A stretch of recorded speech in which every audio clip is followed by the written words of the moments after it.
Shalom. Shalom. ¿Cómo entregar el conocimiento? Ya que a veces la gente no quiere aceptarla y piensa que uno quiere imponer su visión. ¿Entrego el conocimiento cuando quiero, apelando a mi libre albedrío, o tengo el deber de entregarlo? Porque en cualquiera de las dos instancias podría ser mi ego el que actúe. Esa era la duda. Entonces vamos a centrarnos en eso. Vamos a ver primero cómo entregar el conocimiento.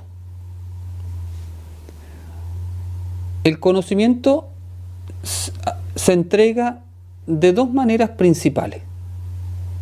Uno, primero el conocimiento se entrega por el ejemplo o con el ejemplo. Tu forma de vida, siguiendo el camino de Yeshua, honestamente, es una forma de difundir el conocimiento. Eso es importante. No solamente se trata de una enseñanza formal. La forma como uno vive ya es una transmisión de conocimiento. Con tu forma de vivir, te transformas en un testigo fiel de Yeshua, y eso ya te transforma en una persona que está difundiendo el conocimiento. Partamos de la base de que la mayoría en el mundo busca tres cosas que hemos visto al principio de este Homer. ¿Qué? Vivir en paz, estar sano y ser feliz. Exactamente. Estar sano, vivir en paz y ser feliz. Partamos de esa base. Entonces, cuando se encuentran contigo, las personas se van a preguntar, ¿qué hace esta persona para estar sana, para ser una persona que vive alegre, está feliz, está sana, está en paz, ayuda al prójimo, tiene sabiduría, sabe poner límites, perdona al que le hace mal y confía en que el Padre siempre está con ella? Al menos va a llamar la atención una persona que viva así.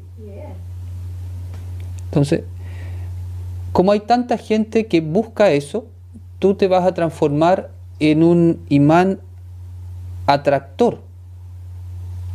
Veíamos ayer que la belleza atrae.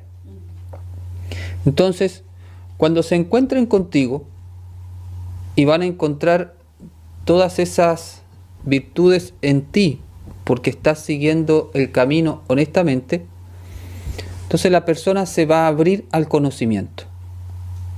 O al menos le llamará la atención que qué es lo que haces tú para ser así.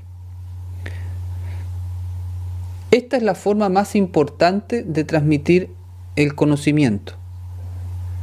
Y es la forma que tiene el mayor magnetismo de todo, la mayor fuerza de atracción. Es decir, la mayoría de las personas estará abierta a escucharte lo que tienes que compartir si descubren en ti esa forma de vivir. Entonces, ¿cómo entregar el conocimiento? Punto 1, a través de la forma como vivimos. Claro, uno puede decir, como dices, lo que se llama predicar con el ejemplo, sin palabras todavía. Y la segunda forma es con la palabra. La palabra tiene que tener algo o ser dicha con una energía que los textos nazarenos le llaman la autoridad. Es decir, tienes que vivir lo que hablas, o al menos estar honestamente tratando de vivirlo. Eso te da una autoridad para hablar. La autoridad no viene de los hombres, viene de de ti, de tu consecuencia con lo que estás hablando. No viene de los hombres en el sentido de que nadie te embiste de algo, como una investidura para que tú puedas hablar. Esa investidura te la da tu propia coherencia, tu alma. Entonces cuando hay una coherencia, tu palabra tiene autoridad, tiene fuerza y puede transformar la conciencia de otra persona o ayudar a eso. Entonces, la palabra coherente tiene gran fuerza de transformación. Esta forma es más intelectual y tiene que ver con el mundo de las ideas nuevas que van a ayudar al prójimo a cambiar su paradigma que lo hace sufrir. Entonces, a la pregunta que hacía Catherine, ¿cómo entregar el conocimiento? Básicamente de esas dos maneras, con el ejemplo y con la palabra. También estaba la pregunta, ¿cuándo entregar el conocimiento? Y la respuesta es siempre. Siempre. Nuestro deber como cabalista nazareno es entregar permanentemente el conocimiento con estas dos herramientas, con el ejemplo y con la palabra. Pero siempre, ante la pregunta ¿cuándo? Siempre. Pero no se trata de imponer el conocimiento. No se trata de proselitismo. Se trata de compartirlo. No se trata de imponerlo, sino de compartirlo. Tú lo das y la persona es libre de tomarlo si quiere o no. Se requiere Tiferet, el perfecto equilibrio entre Gesed y Geburah. Y aquí aparece una virtud práctica que deriva del Tiferet, que se llama tino. El tino a veces no es tan común. Tino es como ese sensor interno que te indica cuándo hablar y cuándo no hablar. Y eso es un derivado de Tiferet. Cuando uno es muy desatinado, es porque hay una falta de equilibrio en uno, su sensor interno está funcionando mal. En la medida que se va alcanzando este Gesed y Geburah, va apareciendo en la persona este tino para justo decir la palabra precisa en el momento preciso. Entonces, partiendo de la base de que cuando tenemos que entregar el conocimiento es siempre, tenemos que hacerlo con sabiduría, con Tiferet y con tino. Alguien podría decir, ¿por qué tenemos que entregarlo siempre? Entonces la pregunta es, ¿qué es el conocimiento? ¿Qué es el conocimiento que vamos a entregar? El conocimiento es la instrucción de Yeshua. ¿Y esta instrucción de Yeshua para qué es? Para ser feliz. Para estar sano, para vivir en paz, para ser feliz, ¿cierto? Es una instrucción práctica para alcanzar esa tríada. Pero es la instrucción, y aquí me detengo en este punto, ¿qué es el conocimiento? Es la instrucción de Yeshua. No es tu opinión personal o como yo creo que deberían ser las cosas. Si yo trato de imponer mi propia forma de pensar, entonces estoy actuando desde mi ego y no estoy actuando desde el deseo de hacerle el bien al prójimo para lograr esta tríada virtuosa que estamos hablando. Cuando damos el conocimiento, no es la opinión de una religión o de un pastor o de un sacerdote o de un papa o de un obispo. Es lo que Yeshua enseñó para ser feliz, no lo que las tradiciones humanas han enseñado. Es una instrucción que no tiene raza, no tiene credo, no tiene partido político, no tiene nada, solamente está dirigida al ser humano. Yeshua no tiene que ver con la religión. Yeshua es un camino espiritual y una forma de vivir. Por eso no se trata de dar el conocimiento de una manera proselitista buscando adherentes a un grupo, a una causa. No hay que convencer a nadie, pero sí el nazareno, el cabalista nazareno, tiene el deber de compartir el tesoro que tiene. Por ejemplo, si uno se encuentra con alguien que está enfermo, o está estresado, o está sufriendo, o no es feliz, o hace sufrir a los demás, tu deber como cabalista nazareno es iluminarlo con el conocimiento. Entonces, como decía, no se trata de que esa persona se convierta a tu camino. Se trata de que puedas compartir un tesoro que va a ayudar a que esa persona esté mejor. Si la persona está abierta, ¿qué va a pasar? Va a aceptar lo que estás diciendo y te agradecerá y usará esa información. Y habrás ayudado a una persona a volver al camino. Y esto tiene mucho que ver con Tiferet, porque una de las virtudes principales de Tiferet es ayudar a tu prójimo a volver al camino. Así como Gesed tenía la hospitalidad, Geburá tenía la asertividad, Tiferet tiene esta ayuda a los demás para volver al camino. Por eso se considera un deber de aquel que ha encontrado el tesoro compartirlo. Y compartirlo desde el nivel que uno está.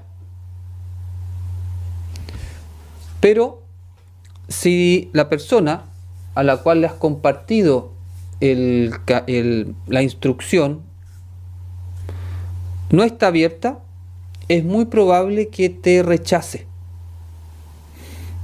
y que se mantenga en su paradigma del ego. Y aquí nos vamos a encontrar con una cosa que es bien paradójica, que es que mucha gente que sufre no quiere cambiar de paradigma. Entonces quiere salir del sufrimiento sin cambiar de paradigma, y eso no existe. Entonces la gente le pide al padre que lo saque de una enfermedad, por ejemplo, pero no tiene la menor intención de cambiar su forma de ser. Eso no va a resultar. Hay veces que el temor al cambio, el temor a cambiar de paradigma, es más grande que el deseo de ser feliz. En estos casos la persona está muy esclava de la ilusión del ego. Es decir, el ego la hace creer que el cambio es peor que la felicidad. Que no lo vale. Exactamente, que el cambio no vale, o que la felicidad no vale pasar por el cambio de vida que tiene que hacer. Y mucha gente entonces se queda en ese estado sufriente o poco pleno, se acostumbra a eso y pasa su vida entera rezando para que Jehová le haga un milagro y lo sane de una manera que, por lo menos desde la Kabbalah, no es la forma como se mueven las energías del cosmos. En el fondo también debe ser muy probable que una persona como de esa forma de la vida tampoco crea en la felicidad como eterna y en la posibilidad de ser feliz, no como momentáneamente o por algo específico. Sí. Bueno, una de las cosas que a mí más me ha llamado la atención es que mucha gente que se dice seguidora de Yeshua no cree en la felicidad. Es gente que participa activamente de alguna tradición, pero no cree en la felicidad plena. Y claro, si yo no creo en la felicidad, no me va a hacer buen negocio entonces cambiar el paradigma. Creo más, aunque parezca increíble, muchos discípulos de Yeshua creen más en el sufrimiento eterno en esta vida que en la felicidad eterna en esta vida. Y se han comprado la idea de que la felicidad plena es en otra vida. Bueno, la Kabbalah nazarena siempre enseñó que la felicidad plena es en esta vida, y por eso uno de los deberes que tiene el cabalista nazareno es compartir este tesoro para que en esta vida la persona que está sufriendo pueda salir de ese estado. Ahora, una persona que está cerrada, una forma de que se puede abrir es el punto inicial que hablamos.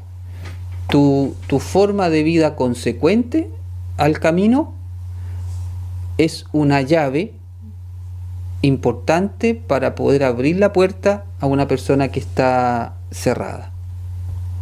Porque si esa persona llega a admirar tu forma de vivir, o por último, a desear tu forma de vivir, va a estar más abierto a recibir el conocimiento. Entonces, por eso es tan importante siempre estar con las dos formas de transmitir el conocimiento, como tenerlas a la mano, estar viviendo, pero al mismo tiempo tener la palabra atinada para decir en el momento. Y siempre, entonces, para cerrar con esto la pregunta, siempre con la certeza interna que no lo estás diciendo por ti, no es mi opinión, sino es la opinión de Yeshua, para el bien de los demás. Bien, eso a partir de la pregunta que hacía Catherine, que creo que ayuda a aclarar bastantes cosas. Y también había una pregunta bien interesante que permite profundizar un tema de ayer, que también ha quedado a veces un poco algunas ideas tergiversadas. Decía, cuando el hijo pródigo dice, he pecado contra ti y contra el cielo, ¿está pidiendo perdón a su padre y a Dios? Entonces, eso lo comenté un poco rápido ayer, pero hoy día quiero decir que la creación está compuesta de 3 mundos espirituales que se llaman cielo y un mundo físico que se llama tierra. El cielo y la tierra tienen que estar en armonía.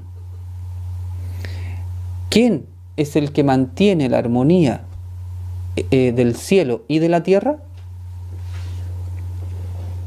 El ser humano es el responsable de esta armonía del cielo y la tierra. Cuando el ser humano vive la instrucción del Padre, o dicho de otra manera, vive de acuerdo a las leyes de Elohim, el universo está en armonía. El cielo y la tierra están en armonía. Cuando el ser humano no vive la instrucción del Padre, el universo se desarmoniza. Por lo tanto, cuando el hijo menor dice, he pecado contra el cielo y contra ti, el código cabalístico que está ahí es que tiene conciencia que su acción no solamente daña a su padre en el mundo físico, sino que tiene conciencia que su error ha afectado la armonía de toda la creación, de todo el universo. Por eso le pide perdón a su padre, que representa la tierra, y al cielo, que representa los mundos espirituales. En ese sentido, la teshuvá que está haciendo el hijo menor logra restablecer el equilibrio en toda la creación, cielo y tierra. Entonces, en ese contexto, cielo no se refiere al ser divino. A Dios que está en el cielo. Claro, exactamente. Se refiere entonces a esta realidad espiritual. Entonces, eso es una enseñanza bien profunda, porque cuando uno en su libre albedrío decide ir contra las leyes de Elohim, aquí hay otra frase para el bronce, para que estamos haciendo nuestras frases, ¿cierto? Que es mi vida y no le afecta a nadie, es mi vida, ok, así como es mi vida, lo que yo hago no le afecta a nadie. Eso es tan como equivocado, en el sentido, hay tan poca conexión con la creación, producto del ego que siempre está ensimismado, que no tengo conciencia que cualquier cosa que yo hago, para bien o para mal, no solamente afecta a toda la malla física, sino que afecta a toda la malla metafísica.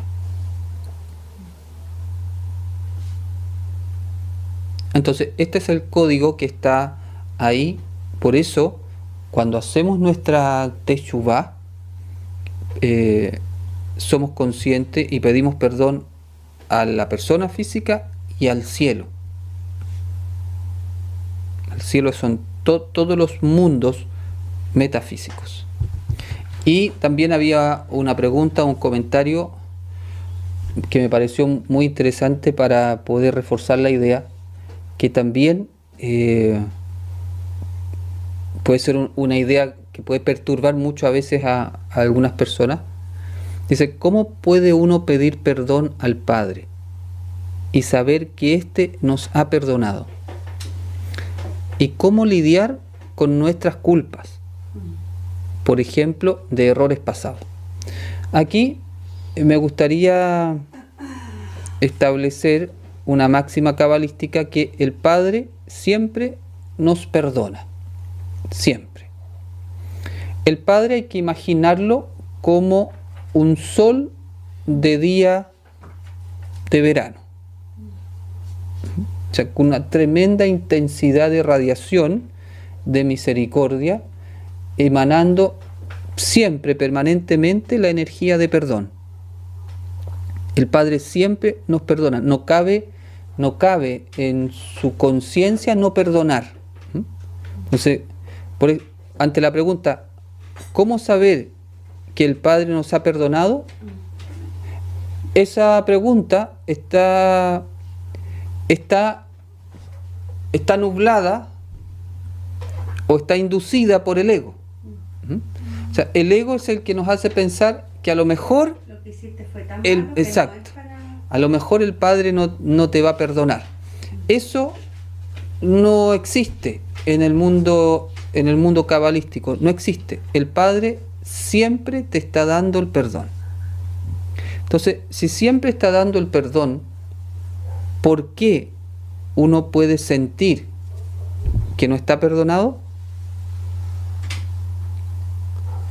Porque somos nosotros los que no tenemos abierta la puerta al perdón.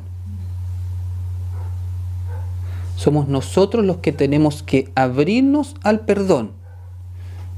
Entonces, en esta metáfora del sol, somos nosotros los que tenemos que ponernos bajo los rayos del sol, bajo los rayos de su perdón. ¿Cómo? Haciendo nuestra teshuvá. Es decir, arrepintiéndonos, siendo consciente del daño que hemos hecho a nuestra alma y al prójimo, consciente del daño que hemos hecho a la tierra y al cielo, pidiendo perdón al que he dañado, a mi alma, al prójimo, al cielo. Hacer la reparación correspondiente y hacer todo para no volver a cometer la misma acción. Si yo hago ese trabajo, me he abierto al perdón. No es que en ese momento Elohim me perdona, sino que yo me he puesto al sol y empiezo a recibir los rayos del perdón. Entonces, y la segunda idea de la culpa. ¿Cómo lidiar con nuestras culpas?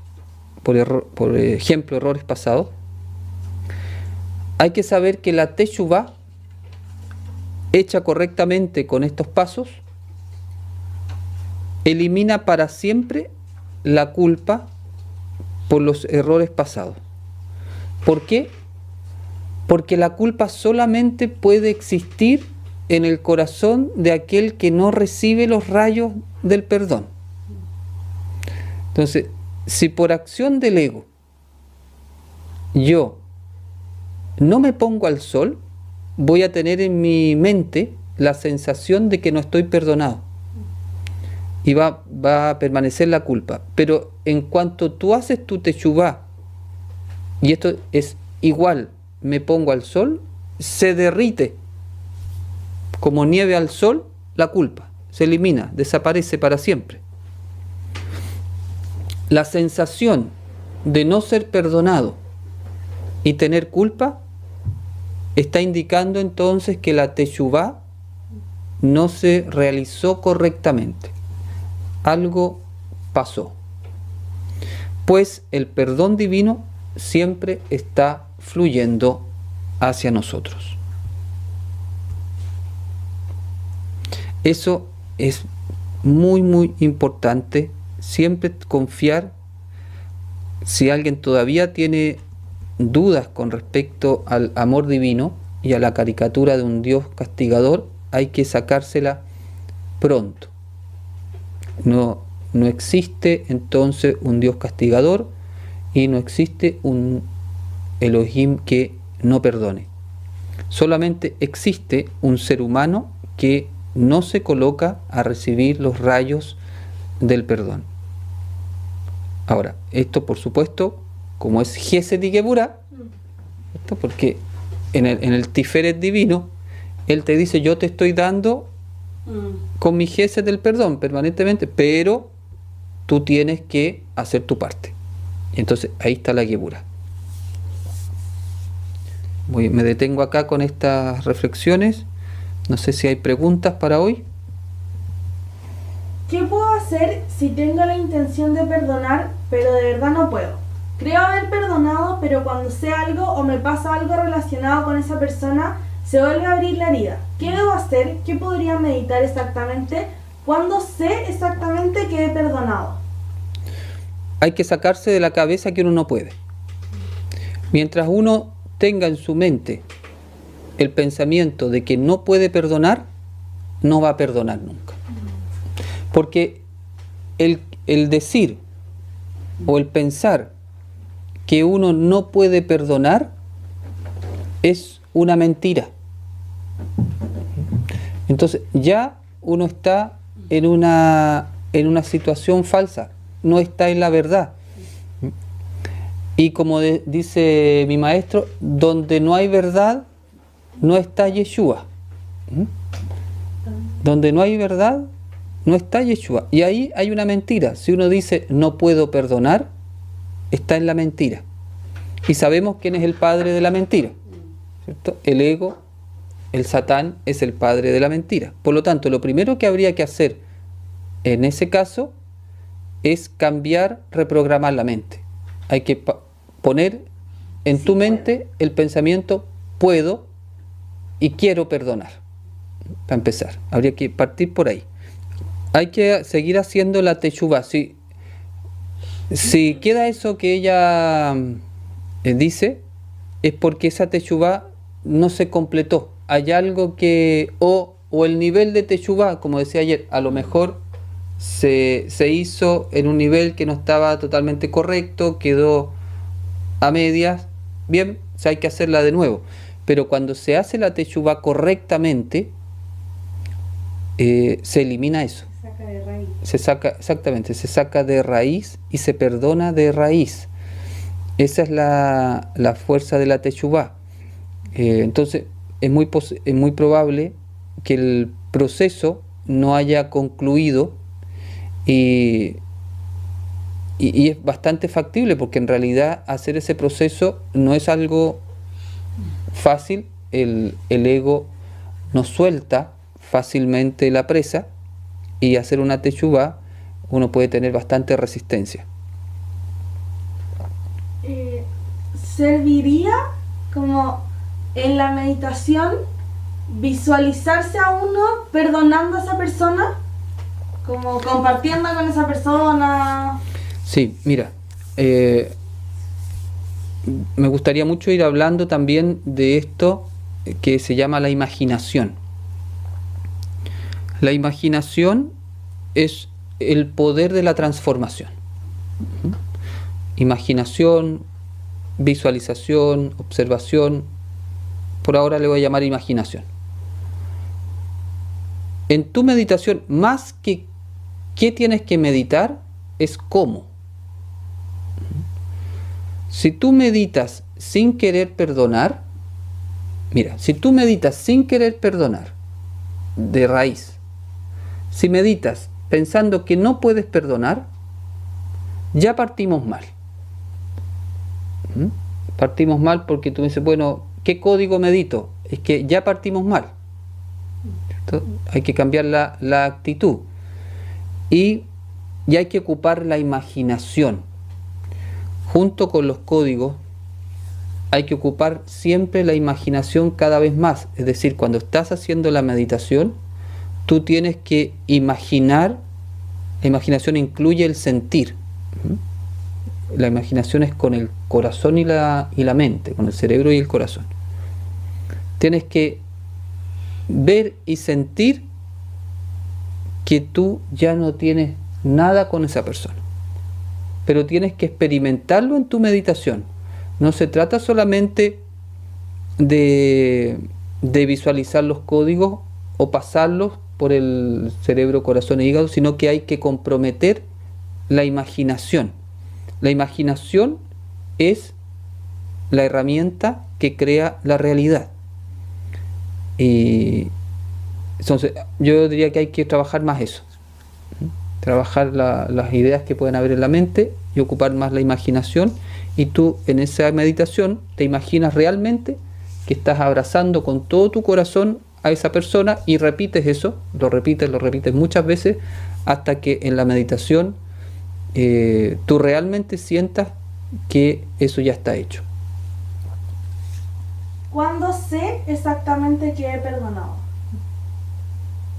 Cuando no tienes ninguna duda, pues. Claro, mientras... Ahora, ¿cómo puedes saber que no tienes ninguna duda? Porque cuando ves a la persona, o sea, ¿cómo puedes saber que eso se cumplió? Porque cuando ves a la persona, no te surge de nuevo esa emoción de resentimiento, o no salta ya nada en ti. Hay una respuesta diferente de tu ser hacia esa persona. Ahí entonces tú vas a saber que ya está perdonado. Todo lo que enseña Yeshua es para nuestro bien. Por eso es importante saber la real enseñanza sin desviaciones. Ahora entiendo que perdonar hace bien aun cuando el transgresor no está arrepentido. Claro. Incluso el hecho de que tú tengas el corazón disponible para perdonar ayuda a que el transgresor se mueva a la teshuvá. Pero porque también hay una serie de comunicación no verbal o metafísica. Si yo le tengo mucho resentimiento a alguien, es una fuerza muy negativa que está cayendo sobre esa persona. Esa fuerza de mi resentimiento o mi odio va a impedir su teshuvá. Porque la teshuvá es como hemos visto, un movimiento de mucha luz. Entonces tú como el afectado, pero como eres un afectado cabalista nazareno y empiezas a trabajar tu amor a esa persona y tu perdón a esa persona, esa información metafísica le llega a la otra persona y le ayuda a estimular su teshuvá.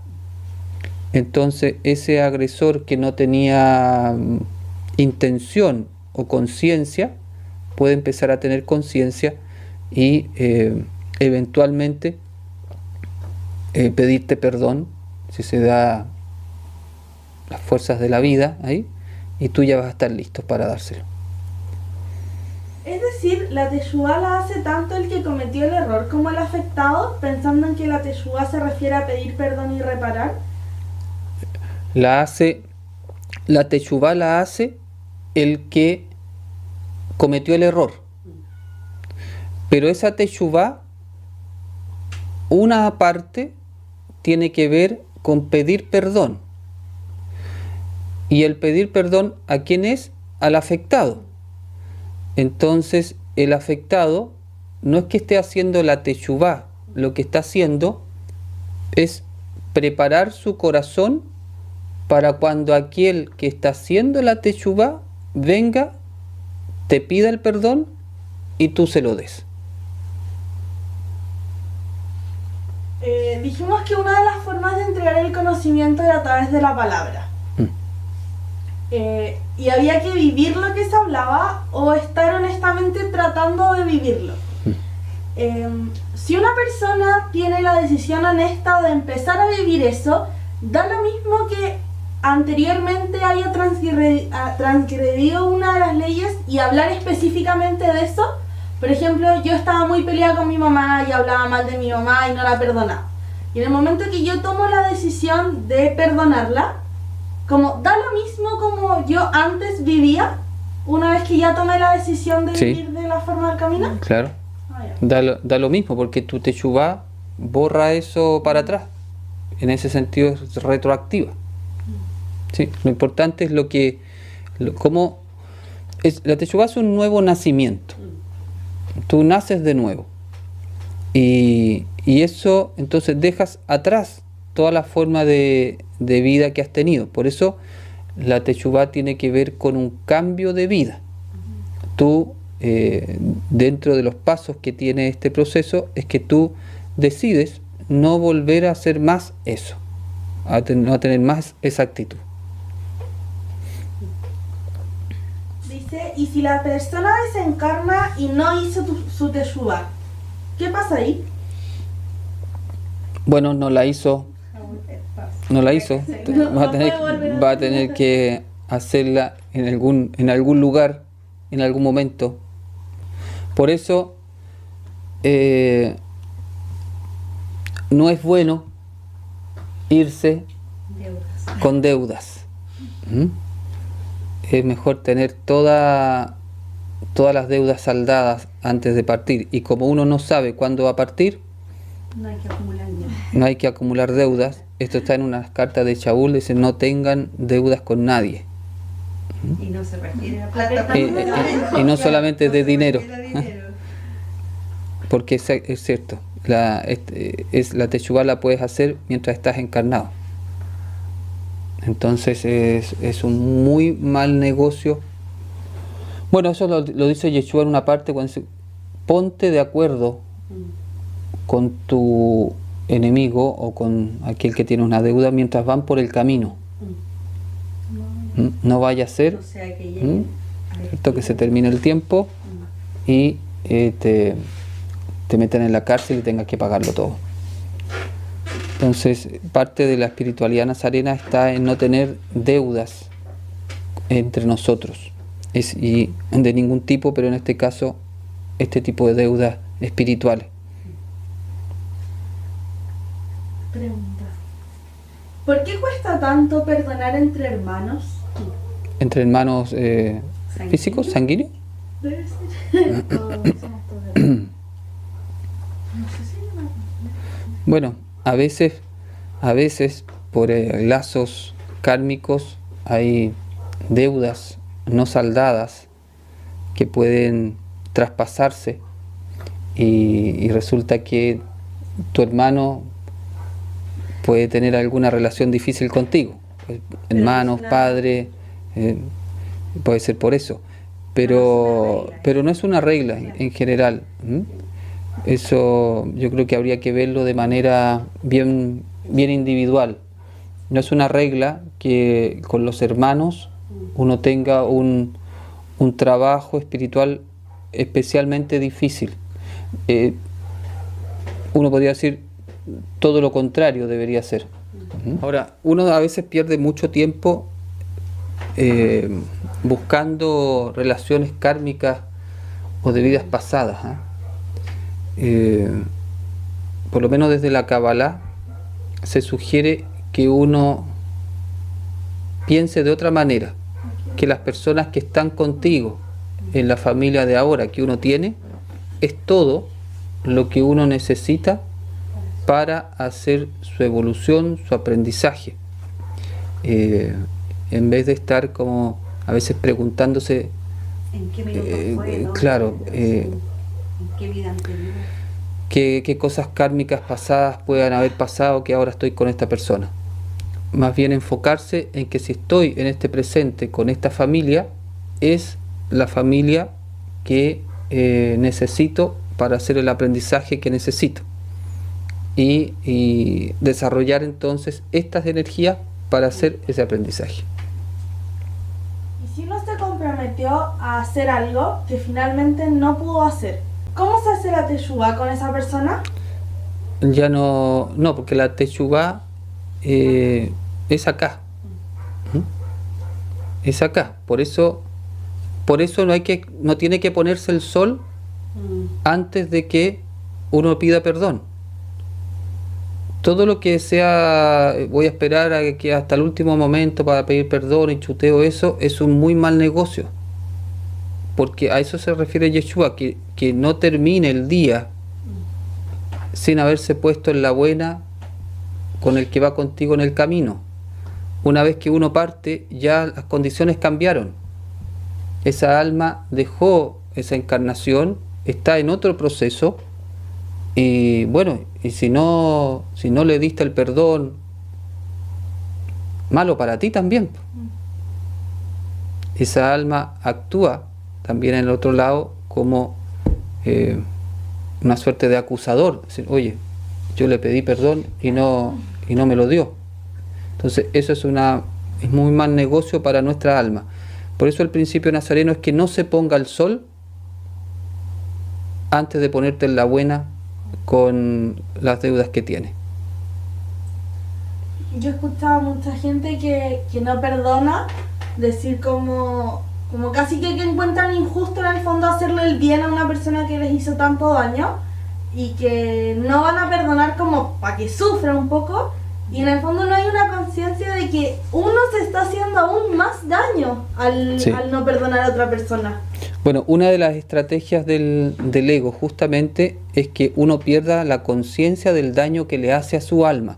Por eso el primer movimiento que uno hace cuando hace teshuvá es con su propia alma, tomar conciencia del daño que se ha hecho a sí mismo. La transgresión de las leyes de Elohim daña de manera grande a nuestra alma. Entonces ahí hay una estrategia del ego muy grande, porque uno pierde conciencia de eso, y como pierde conciencia de eso, piensa que el daño solamente se lo hizo al otro. Y si tiene resentimiento con el otro, claro, viene este engaño de piensas que no lo perdonas para que el otro sufra. Y no se da cuenta esa persona que el daño mayor es hacia su propia alma. Entonces, una persona que inconscientemente está haciendo eso, está transgrediendo las leyes de Elohim, por lo tanto está cerrando la puerta a la bendición, por lo tanto es muy posible entonces que ya el sol no le llegue. Y eso es igual a una vida sin luz y se empieza a ver una vida sufriente, que es lo que uno ve habitualmente con la gente con resentimiento. La gente con resentimiento va generando una amargura y la amargura le va trayendo al final una infelicidad en su vida y físicamente enfermedades. La Soledad dice: has hablado tanto de la palabra Teshuvá, pero quiero saber qué es y cómo se hace. ¿Qué es la Teshuvá? Es un proceso que tiene conciencia de mi transgresión, arrepentimiento, pedida de perdón, reparación y cambio de vida. Todo eso es la Teshuvá. ¿Puede una persona llegar al estado en que sea cual sea el daño que recibe, en su corazón ya está automáticamente perdonado? ¿Está entendiendo que el que provoca el daño es siempre el más afectado?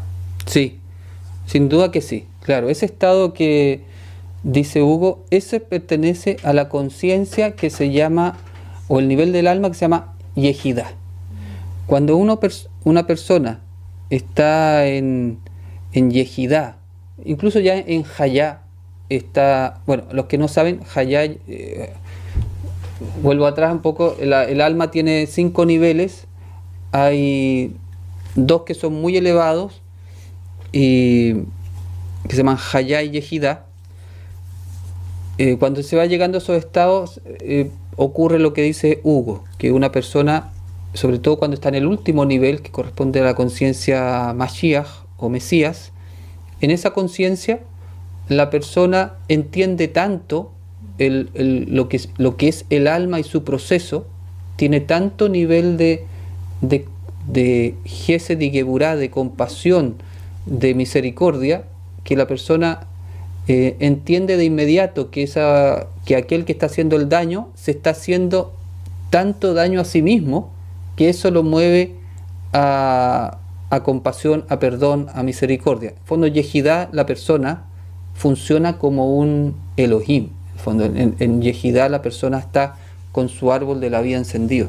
Y pasa lo que ocurría con Yeshua, que en el momento de estar sufriendo lo peor, él estaba perdonando. Y aprovecho de recordar que los textos, esto es bien importante repasarlo siempre, recordarlo, los textos, las escrituras, todas, no son un libro de historia. No está relatando algo que le pasó a una persona que efectivamente estuvo, ¿cierto? Existió. Pero no es un libro para relatar lo que le pasó a una persona. Es un libro para relatar un proceso interno que ocurre en nosotros. O sea, cuando uno dice Yeshua lo estaban crucificando y estaba pidiendo perdón, y uno dice, qué maravilla de ser humano, ¿cierto? Qué nivel, porque era él. Eso es una forma de entenderlo histórica. No es la forma de la Kabbalah. Yeshua eres tú. Yeshua eres tú. Entonces, todo lo que está escrito de Yeshua en los textos no es para entender lo del personaje histórico, sino para entender lo que está pasando dentro de mí. Todo lo que él hizo es un potencial que está dentro de mí. Entonces, la respuesta es sí. Si uno alcanza ese nivel que está dentro nuestro, que se llama Yehidá, puede vivir entonces perdonando inmediatamente. No entraría esa persona ya no tendría, bueno, siempre va a tener la influencia del ego, pero tendría tanta fuerza espiritual que no vería a la otra persona desde su ego ya, lo vería desde Elohim. Con misericordia y compasión. Yo he perdonado aunque no me lo han pedido y a veces me dan ganas de buscar a la persona. ¿Será conveniente o espero que me busquen? Espera que te busque. ¿Te acuerdas ayer cuando hablábamos del Gesed y la Geburá?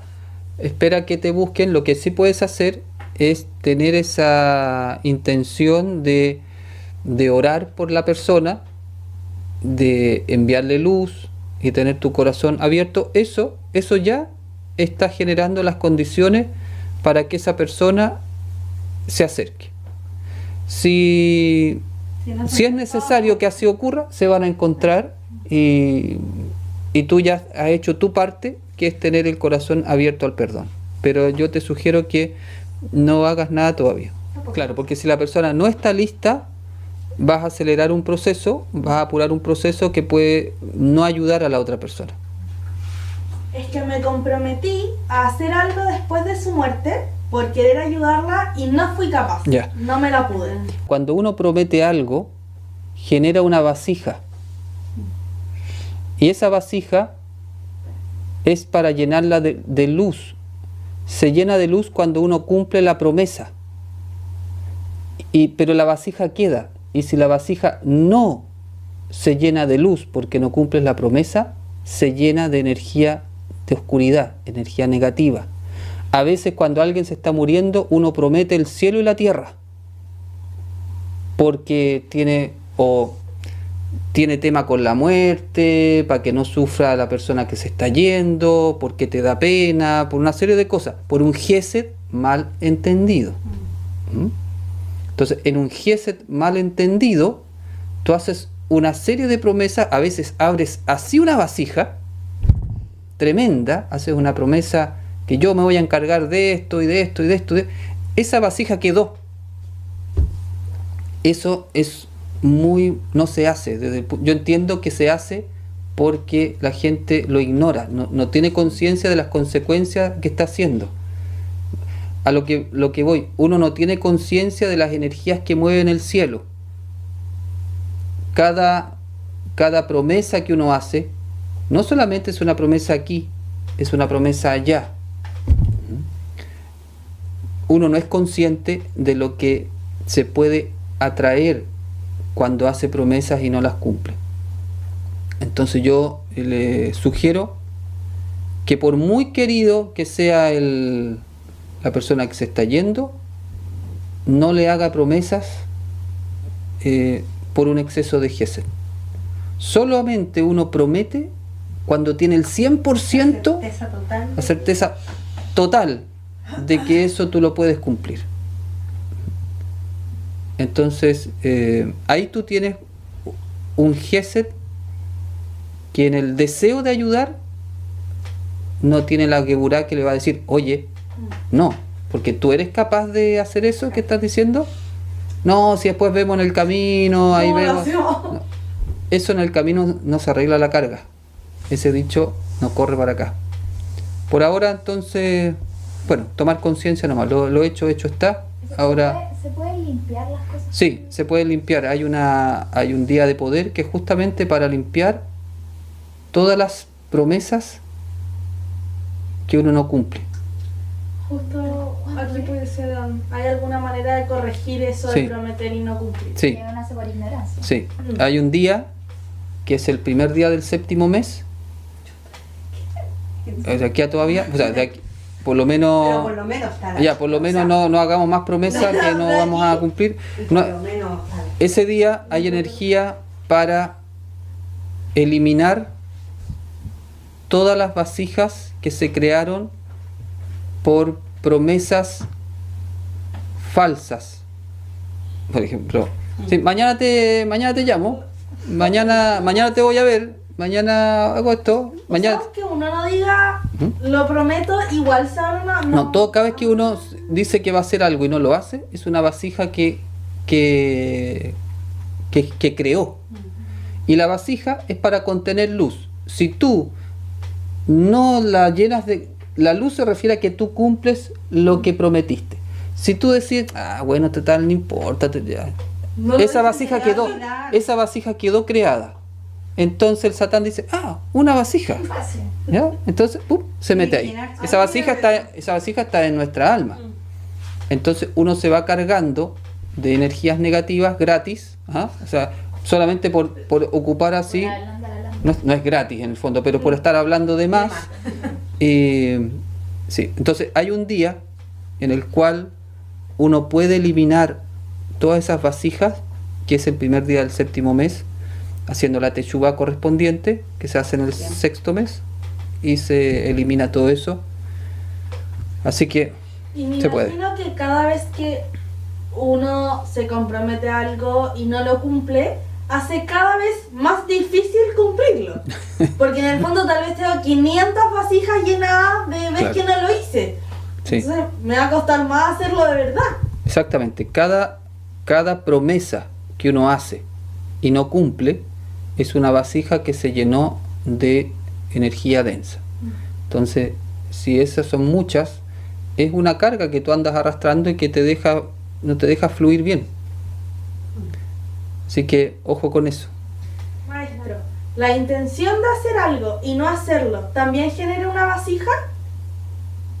Si no hay promesa, no, hay una intención. Pero cuando pasó a la palabra y tú le dijiste a la otra persona, yo te prometo venirte a ver todos los días, tú estás enfermo, yo te prometo venir a verte, día por medio, ya lo prometiste. ¿Mm? Por eso Gesed y Geburá. El Gesed, esto es muy bueno. El Gesed quiere prometer todo. Porque es el deseo de compartir, ¿cierto? Y la Geburá te está diciendo, tú eres capaz de... ¿Estás seguro que va a poder? Es realista. Claro, la Geburá es realista. Por eso dice, puede aparecer una persona que tiene mucha Geburá, puede parecer como frío en ese sentido. ¿Estás seguro que va a poder venir? Entonces, si tu intención no la pasaste una promesa, no contaría como vasija. Es una intención que, bueno, no se cumplió, pero quedó en tu idea. Pero ya cuando la pusiste a la palabra ya entra la idea en el mundo físico. Y ahí se genera la vasija. Y aplica con promesas a uno mismo también. ¿Sí? Mañana empiezo la dieta. Mañana empiezo a entrenar. Entonces, todo eso son vasijas que tú vas creando. Entonces, cada vez más te cuesta hacer eso porque te has prometido a ti mismo tantas veces eso y no lo has cumplido, que has generado una tremenda vasija de energía negativa que te impide cumplir eso. Por eso decía Yeshua, sí, cuando sea sí, que sea sí, cuando sea no, que sea no. Tú puedes venir a ayudar, con esta persona. Sí, puedo, vengo todos los días. No, si no puedes, no digas sí. Di no. Eso pasa mucho, creo yo, por el tema de la imagen. Porque Sí. en el fondo nadie quiere ser el que diga, no puedo ir a verte, no puedo ayudar, no Claro. puedo hacer esto. Como... Claro, exactamente. Y así uno, por eso a eso me refiero, que uno es muy inconsciente de las energías que mueve y cómo se vienen en contra. Dice, ¿cuándo es el primer día del sexto mes? Del sexto mes alrededor del 21 de agosto, Cuando parte Virgo. cuando parte Virgo, más o menos, Séptimo mes sería... 21 de septiembre. Si uno se disculpa y avisa antes que no va, o que no lo va a cumplir, también... Si uno se disculpa, Sí, por ejemplo, si yo digo, voy a ir a verte todos los días, y después digo, no, o sea, es que no voy a poder ir, perdón, pero no puedo. sí, También Sí. se creó. sí, pero de ahí ya puedes eliminarla porque tú te diste cuenta y ya la eliminaste. No la dejaste abierta. Lo que pasa es que a veces no es tan popular eliminarla, po. Entonces después en tu arrebato de Gesed, tú te comprometiste a algo y después llegas a la casa y dije, ¿qué es lo que hice si no tengo tiempo para hacer estas cosas? Y te corres nomás. Y te corres, exactamente. Simplemente no llegáis. Te corres nomás porque es como ahora. Entonces ahí lo correcto sería decir, ¿sabes qué? Yo me comprometí a esto en un arrebato, pero en realidad no puedo. Y ahí tienes que asumir nomás que te digan que eres corrido y todo, ya, pero eso sería lo correcto para que esa vasija la pudieses entonces disolver. Eso es lo que uno no hace habitualmente, porque eso puede traerte como que que es mal. Bueno, ahí yo creo que por hoy